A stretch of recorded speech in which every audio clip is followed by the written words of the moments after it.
Okay, now let's talk about how Section 280E cripples the development of the U.S. legal cannabis industry and does not reduce illegal drug use. The Nixon and Reagan administrations set the stage for such low support for cannabis reform going into Bill Clinton's presidency in 1992. Vilifying and marketing cannabis to the American public as a threat successfully maintained the status quo no tolerance drug policies, but support for legalization began to increase. Americans who experimented with cannabis saw that they did not become murderers or college dropouts. Their experience with cannabis was far less evil than the government warned for decades. The traditional war on drug advertisements started to evoke humor rather than fear, and the generation that led the counterculture movement started to have children. From 1996 to 2000, 7 states, including California, passed medical cannabis laws, which positively affected public opinion of the plant. Now, breaking down, let's do a quick short history of United States cannabis markets. The cannabis industry is similar to any other traditional agricultural industry. Farmers grow the crop in greenhouses or outdoors. They regularly tend to the crop, and they develop irrigation systems to achieve the best yield. Farmers also research how to best prevent pests and diseases, which pesticides are safe and effective, and how genes and the environment affect the production of key plant chemicals like THC and CBD. As Americans were exposed to functioning and legal cannabis markets, more states soon followed. By 2000, support for cannabis legalization polled at 31% among Americans. In 2013, 58% of Americans supported legalizing cannabis. In 2019, with over 66% of Americans supporting the legalization of cannabis, 33 states and DC have state regulated medicinal or adult use cannabis markets. And we know on the election that happened last week, we could add 5 more to that list. Legal cannabis markets stimulate state economies and fight the opioid crisis that claims tens of thousands of lives each year. For example, Florida, with a comparatively limited medical cannabis program, has over right now 400,000 registered medical cannabis patients within 4 years of implementing their program. In 2018, Florida was projected to generate between 200 million and 300 million in sales revenue, a high projection for such a young and limited program that does not sell edible products, which is the second most delivery method among consumers. But now we could add on edibles to that equation. With Governor Ron DeSantis' recent signing of SB 182 back in 2019, that was the bill that allowed dispensaries to sell the whole flower. That projection has increased in 2019 and going into 2021. Now, states vary in how they regulate their respective cannabis programs. Some states, like Florida, have implemented a vertically integrated market where MMTCs, medical marijuana treatment centers, sometimes referred to as dispensaries, sell cannabis only to registered patients.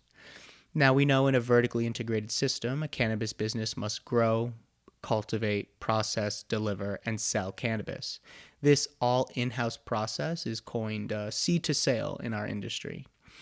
Now, other states implement horizontally integrated markets where licenses are awarded per sector. For instance, if a business owner only wanted to cultivate, she would apply for a license for solely cultivation.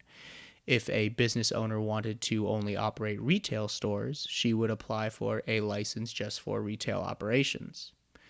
As states started to implement their cannabis programs, the federal government prosecuted violators of the CSA regardless if the violators complied with their state's law.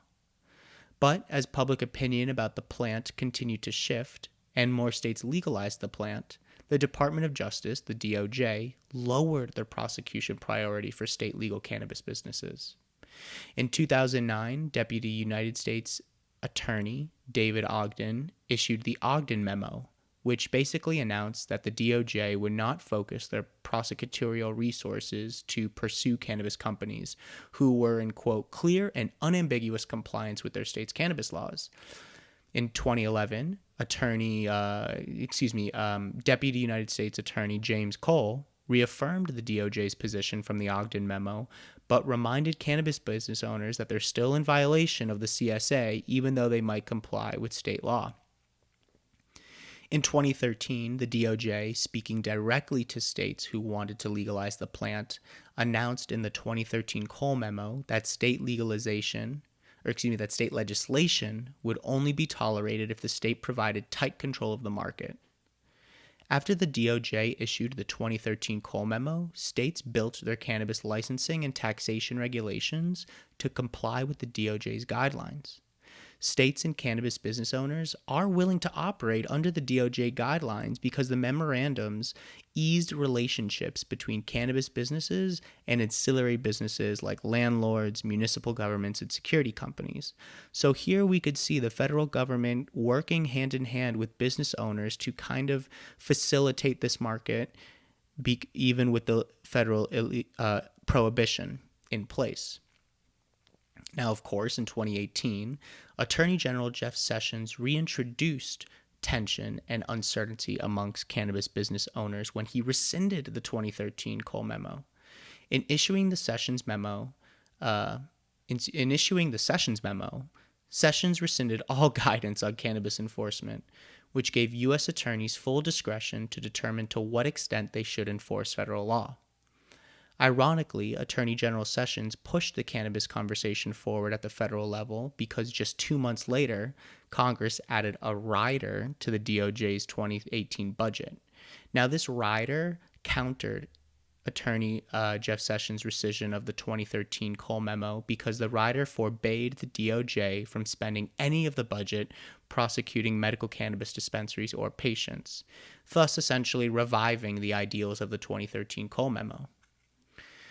Now, confidence among stakeholders in the cannabis industry continued to grow when President Trump's Attorney General nominee, William Barr, stated in his confirmation hearing in January of 2019, quote, "My approach is not to upset the settled expectations and the reliant interests that have arisen out of the 2013 Cole memo." So, even though the DOJ's attitude towards cannabis has shifted to a more accepting view of the industry, remember, we're seeing the DOJ kind of work to make this industry work, the application of Section 280E has not evolved.